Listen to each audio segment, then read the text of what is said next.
Sheesh. That was interesting. Joyce versus Dubois, Daniel Dubois. They just had that little matchup tonight. Um, I know it was a situation where a lot of people expected Joyce to get knocked out. Everybody was saying, "Oh, he's gonna get knocked out. He's gonna get stopped. He's gonna get destroyed by Daniel Dubois." And turns out, didn't work that way. Um, I have a really, really big thing when it comes to guys that are coming up, and I call it, giving them their roses before they earn it. I think that happens a lot when it comes to this, the younger fighters that are coming up in the game, just because they're destroying lower tier competition, just because they're dominating lower tier competition, people will start putting them on the same level as a top tier guys, as the guys who are seasoned, who have been through the fire, against, the best out there, whether they won or whether they lost. And people start matching them up. Oh, he'll destroy this guy. Oh, he'll destroy that guy. Kind of like people do with Jerron Ennis. People have Ennis beating Crawford. They have him beating Danny Garcia and all these other guys, you know, or whether it be Ellis or whether it be Shakur Stevenson. People talk about him sometimes as if he's just like he's on the same levels as fighters like a Gary Russell. They'll pick him over Gary Russell in a fight, you know, and I just shake my head like that's crazy. It's crazy. Like, even when I see them fight the lower tier fighters, I kind of look at them as like,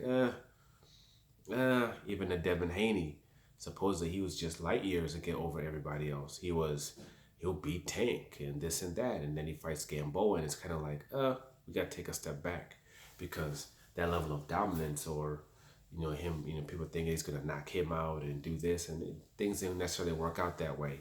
And as they go up in levels of competition, the kinks start to show.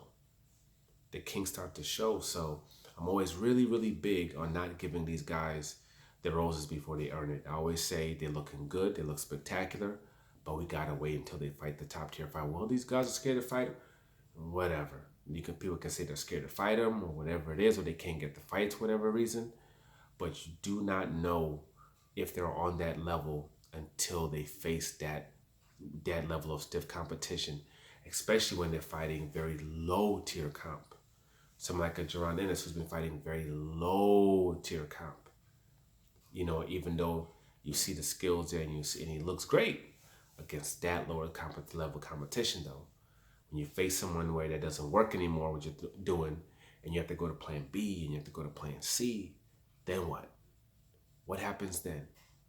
If plan A doesn't work, if plan A works against those top tier guys, and it's like, damn, okay, I guess he is that, or even if he has to flip this, to B or C and those work, then all right, cool, It's like Terrence Crawford when he fought against Gamboa, plan A didn't work. He almost got knocked the F out. He had to go to B, even C, in order to eventually pull out the victory, get the stoppage. So you don't know. You honestly do not know until that time comes. And when it comes to Daniel Dubois, it seems to be that's what this situation was. He's been destroying people. He's been knocking people out, but lower tier competition. The question was when he steps up, what's going to happen then? When you can't knock that person out, when you can't physically impose yourself on someone, then what is going to happen? Are you going to be able to go to plan B? Are you going to be able to go to plan C? Are you going to be able to cut the ring off if they're moving? Are you going to be able to set your shots up? Physically beat someone down, cut them down, going to the body, going up top, physically breaking them down, round by round by round, where they slope to the point where you're able to then get that spectacular knockout that you want. Look at someone like a Devin Haney when he fought against Gamboa. He couldn't go against Gamboa. He couldn't break Gamboa down, physically break him down to the point where he could eventually stop him like Gervonta Tank Davis did. He couldn't do it in that fashion, But obviously, he clearly was still able to win. He was able to box, jab, use all these other tools that was necessary still to still get the victory, But obviously, Gamboa was a shot fighter at the time, torn Achilles tendon, knocked out by Tank Davis, took all whole kinds of beatings in that fight. First fight back was Devin Haney. Devin Haney. Comes to Dubois though. Dubois was fighting a fighter that, is also on the come up even though he's young, even though he's older. He's trying to get the big fights as fast as possible. He's on the fast track because age-wise, he just, time is not on his side in Joyce. But and people also figured this is Joyce also facing the toughest level of competition that he's faced. So what is he gonna do in this situation? And he was smart. He boxed, he moved, he boxed, he moved, he boxed, he moved. He didn't try to play Dubois' game. He understood what Dubois' strengths were and he stayed away from those strengths and kept doing what worked for him. Dubois kept on trying to, going in there, throwing heavy shots, trying to knock this man out, trying to physically impose himself on this man, and it didn't work. And over time, plan A wasn't working. He was starting to get tired. His body started to get depleted. It's getting jabbed and jabbed and jabbed and jabbed and jabbed. When you get to the point where somebody can blow on you, maybe even and you'll drop, and his eye got swollen up and he kept getting hit on that eyes. And he decided, you know what? I'm going to call it a day.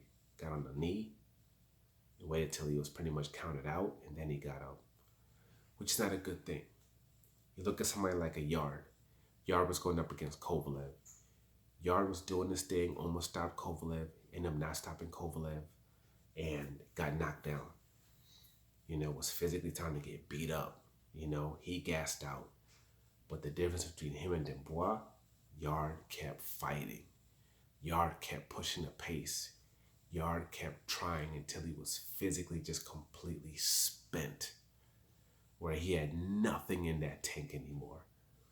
And he hit that canvas, and that fight had to be stopped.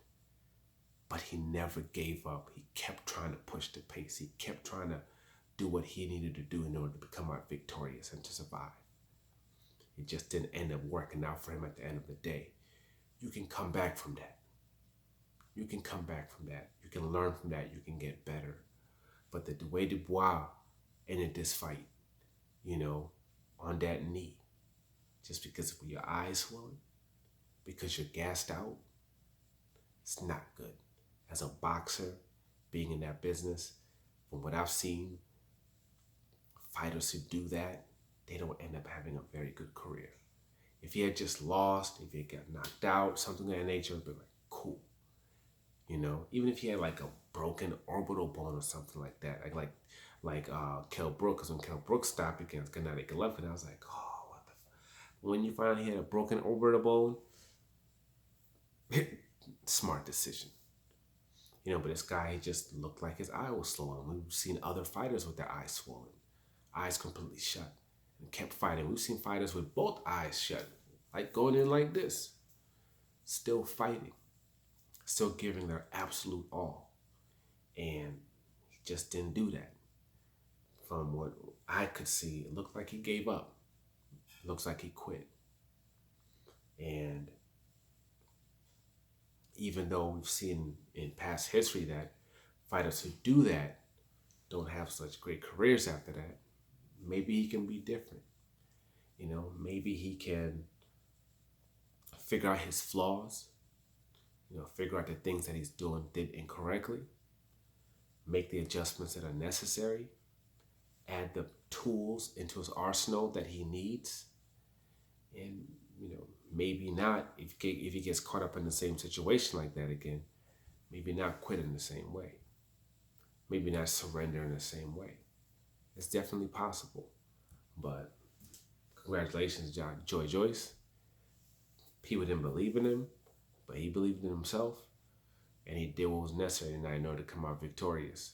So you got to hats off to him, and hats off to Dubois. Wish him the best. Hopefully he recovers physically, mentally, gets better, and comes back in the game. He's still young, 22, 23 years old, so he has plenty of time. But he's going to have to look himself in the mirror and do some soul searching, do some soul searching to make sure this is really what he wants to do for a career.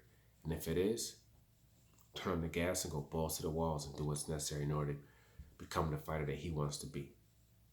But for now, like, subscribe, share. I'm out.